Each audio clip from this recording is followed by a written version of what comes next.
这是我游戏的主菜单界面，首页可以选择人物、2只猫和1只猪。确定后进入关卡选择界面，选择关卡则可以开始游戏。而我是通过 UI 和游戏物体混搭设计的界面，同时通过 Unity 的蓝图不写代码完成的编程。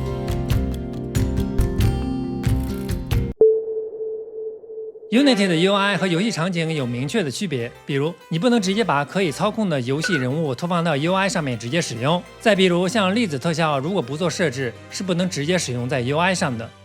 我之前的游戏界面的人物选择栏上面的角色都是 UI 上的元素，人物的动画虽然也能实现，但是 UI 上的图片是 Image， 游戏中的图片是 Sprite， 该门属性是不一样的，这导致现成的游戏角色动画不能用，还得另外做一个 UI 角色动画。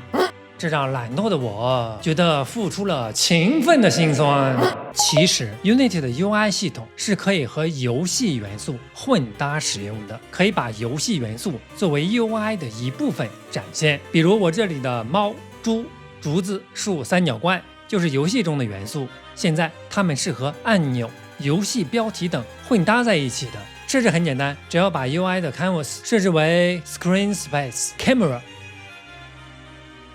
这样的话，这个 Canvas 就有了 Z 轴属性。什么意思呢？像这样 UI 和物体都是显示在同一个相机中，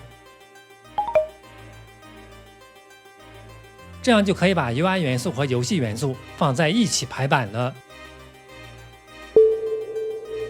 这个游戏99%都是用 Unity 的蓝图 US 像这样通过节点完成的编程。最大的好处是，整个游戏界面的所有逻辑、所有按钮触发、所有动画控制都可以在这么一张图上明察。还有 Live Editing 实时编辑，比如这里 UI 切换之间的过渡在哪里触发、哪里结束、哪里可以改进，都一目了然。做好蓝图注释的话，日后查看时可以快速的把所有逻辑回忆起来。当然，只用 US 的话会有不方便的地方，所以我也用 C#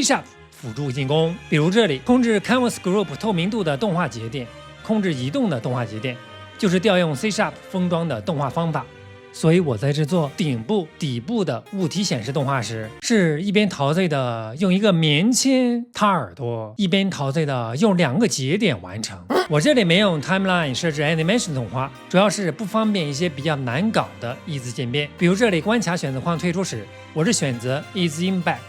效果就是先是往左移动一下，然后再退出，更有氧气感。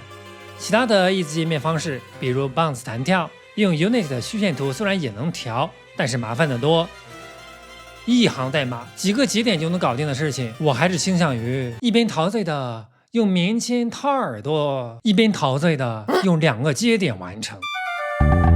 游戏总关卡45关，其中包含一个教学篇第0关，每一关都会有评级，最高级是3颗星，全3颗星都获得的话会有额外的奖励，这样就可以刺激玩家为了3颗星而反复玩，从而达到帮助玩家实现促进智力发育的目的。